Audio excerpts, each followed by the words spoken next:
नमस्कार। जय हिंद दोस्तों। दोस्तों, खबर यह आ रही कि हमारे देश के गृह मंत्री अमित शाह जी ने बांग्लादेश और चाइना के खतरनाक मंसूबों पर पानी फेर दिया है। चाइना और बांग्लादेश की अभी सिट्टी पिट्टी गुल हो चुकी है। दोस्तों, कहानी बड़ी दिलचस्प है। हुआ क्या है दोस्तों, भारत के जो सेंसिटिव जो ज्योग्राफिक जो चोक पॉइंट यानी सिलीगुड़ी कॉरिडोर के ठीक पार एक ऐसा कोवर्ट इंटेलिजेंस ट्रैप सेट किया जा रहा था जो भारत के नॉर्थ ईस्ट के बाकी देश से हमेशा के लिए आइसोलेट कर सकता था। ये जो प्लानिंग चाइना और बांग्लादेश मिलकर कर रहे थे, यही था उनका मंसूबा। लेकिन इंडियन इंटेलिजेंस एजेंसीज जैसे कि हमारे रिसर्च एंड एनालिसिस विंग, जो इंटेलिजेंस ब्यूरो आईबी और आर्मी इंटेलिजेंस के विंग के पास एक रेड अलर्ट आती है। रिपोर्ट आई कि बांग्लादेश के नॉर्दर्न डिस्ट्रिक्ट्स जो आपके उसके रोंगपुर और दिनाजपुर बेल्ट में चाइनीज सिग्नल्स इंटेलिजेंस का एक कोवर्ट लिस्टिंग पोस्ट अभी एक्टिव किया जा रहा है। ऑब्जेक्टिव दोनों उन दोनों देशों का मिलके क्या है उनका, नॉर्थ से चाइना, देखिए नॉर्थ में भूटान के ऊपर चाइना है, तो वहां से चाइनीज मिलिट्री, और साउथ से बांग्लादेश का जो अभी नया तारिक रहमान का जो गवर्नमेंट अपैरेटस वो अपनी पूरी ताकत अभी झोंक रहा है ना भारत विरोध, चाइना के साथ मिलके, पाकिस्तान के साथ मिलके। तो ये जो दोनों मिलके चाइना जो सॉरी चिकन स्नेक पर एक डिजिटल आयरन नेट बिछा रहे थे, ताकि किसी भी क्राइसिस के वक्त भारत का मिलिट्री कम्युनिकेशन हो या आपका रेडार नेटवर्क्स हो या जो ट्रूप्स मूवमेंट को ब्लैकआउट किया जा सके। ये उनका मंसूबा था। लेकिन इससे पहले कि ये ट्रैप एक्टिवेट होता, अमित शाह जी ने एक काउंटर स्ट्राइक खेल दिया, जिससे बेजिंग से लेकर ढाका तक वो लोग अभी बौखलाए हुए हैं। अब हुआ क्या दोस्तों, इसी जो चाइनीज जो सिग्नल्स इंटेलिजेंस मूवमेंट को काउंटर करने के लिए नई दिल्ली ने एक ऐसा मूव अभी चला जो देखने में बिल्कुल नॉर्मल लगता है, लेकिन अंदर से एक गजब का स्ट्रैटेजिक मास्टर स्ट्रोक है। गृह मंत्री अमित शाह जी ने सिलीगुड़ी में हमारे जो सीमा सशस्त्र बल के हेडक्वार्टर से ऑफिशियली अनाउंस किया इंडिया का brand new quote unquote triangular security grid. ये ग्रिड आसाम के डुबरी, बिहार के किशनगंज और वेस्ट बंगाल का आपका चोपड़ा, इन तीन स्ट्रेटेजिक जो मिलिट्री नोड्स को जोड़कर चिकन स्नेक के चारों तरफ से एक इम्पेनिट्रेबल, जिसे बोलते हैं ना आप, भेद नहीं सकते हैं, इम्पेनिट्रेबल सिक्योरिटी ट्रायंगल अभी बना लिया है।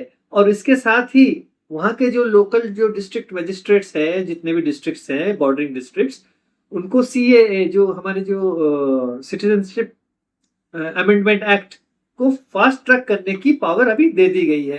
देखिए, मीडिया ने इसको हमेशा से एक तरह का कोई कैसे मतलब कवर दिया है, क्या दिया है कि ये तो एक नॉर्मल बॉर्डर फेंसिंग है या इलेक्शन की तैयारी है या पुशबैक है, ये इसीलिए ये सारी चीजें की जा रही है। लेकिन थोड़ा आप सोचिए, 22 किलोमीटर की जमीन की पट्टी के लिए सेंट्रल गवर्नमेंट 3 स्टेट्स के मेजर गैरिसन्स को कंबाइन करके एक ट्रायंगुलर जो है ग्रिड को क्यों बना रही है। ये कोई नॉर्मल फेंसिंग नहीं है, ये भारत का वो साइलेंट आपका काउंटर स्ट्राइक है जो सीधे जो दुश्मन के जितने भी स्पाई नेटवर्क को खत्म करने के लिए डिजाइन किया गया है। बांग्लादेश के भीतर चाइना का एमएसएस हो या पाकिस्तान का आईएसआई हो या अमेरिका का सीआईए हो या तुर्की का इंटेलिजेंस नेटवर्क हो, वो सारे घुसे बैठे हुए हैं। एक टाइम में नेपाल में ये सारी चीजें चलता था, अब साइमल्टेनियसली वो लोग बांग्लादेश में भी ये कर रहे हैं। तो इसीलिए ये जो ट्रायंगुलर सिक्योरिटी ग्रिड ये कैसे काम करेगा, तो और इसके तीन जो पिलर्स वो क्या है, आइए थोड़ा हम लोग समझते हैं। पहला पिलर होगा आपका ये इलेक्ट्रॉनिक वॉरफेयर डोम। सिलीगुड़ी के जो पूरे बेल्ट पर एडवांस्ड अभी एंटी ड्रोन जो सिस्टम्स और सैटेलाइट जैमिंग टेक्नोलॉजी अभी डिप्लॉय किया गया है। ये सिस्टम आपका नॉर्दर्न बांग्लादेश में बैठे चाइना का जो सिग्नल्स इंटेलिजेंस टावर्स के फ्रीक्वेंसी को कंप्लीटली अभी स्क्रैम्बल कर देगा। तो वो जितनी जो है इंटरसेप्शन करने की कोशिश करेंगे, उन्हें सिर्फ एक व्हाइट नॉइज ही सुनाई देगा या मिलेगा, आप जो भी बोल सकते हो। दूसरा पिलर है आपका ट्राई एजेंसी इंटेलिजेंस फ्यूजन। इसमें क्या है, अब आपका border security force BSF, raw और आर्मी की जो ईस्टर्न कमांड का को एक सिंगल आपके कमांड और कंट्रोल रूम के नीचे अभी तीनों को लाया गया है। तो रियल टाइम डेटा शेयरिंग हो रही है ताकि बॉर्डर के दोनों तरफ किसी भी जो आपका सस्पिशियस मूवमेंट पर इंस्टेंटली एक्शन लिया जा सके। तीसरा पिलर है लीगल आइडेंटिफाई फिल्ट्रेशन। ये कार्य दिया गया है आपके लोकल जो डिस्ट्रिक्ट मजिस्ट्रेट्स को।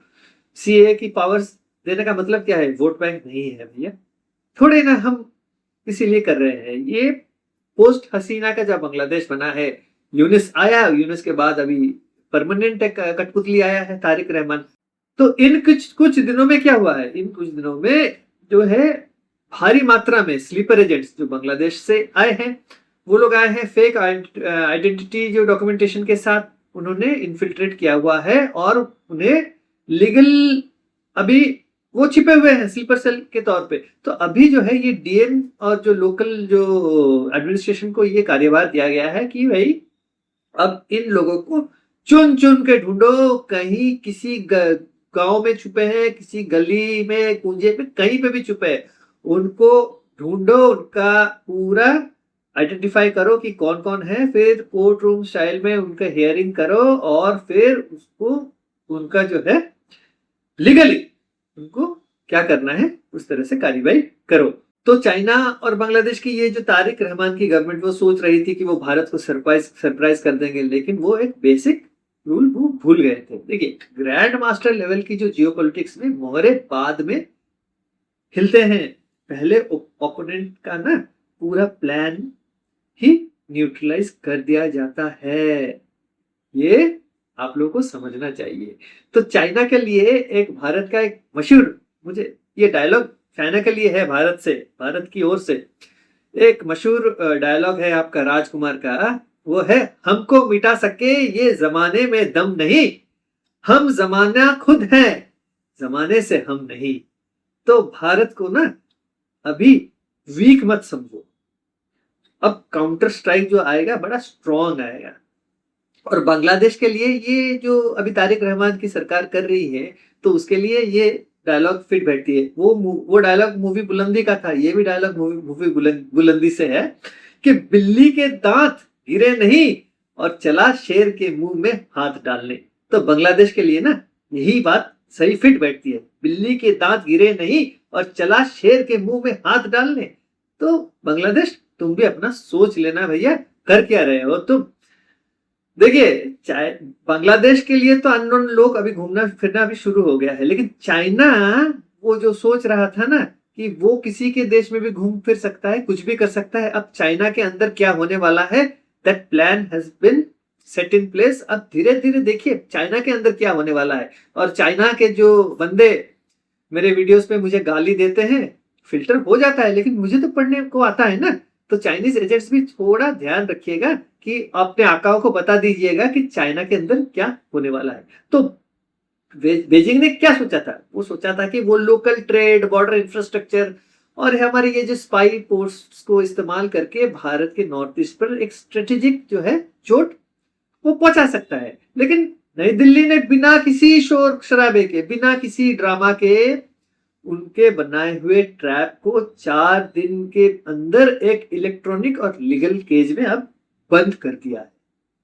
तो अब सिचुएशन ये है कि बांग्लादेश के जो रोंगपुर बेल्ट में ये जो लगा चाइनीज लिसनिंग डिवाइसेस यूजलेस हो चुके हैं, और बॉर्डर बेल्ट में बैठे उनके जो लोकल फैसिलिटेटर्स को बीएसएफ और इंटेलिजेंस एजेंसी जो है ना अब चुन चुन कर उनके ऊपर नजर रखे हैं। जिस दिन भैया थोड़ा इधर से उधर हुआ ना, खत्म, कहानी खत्म।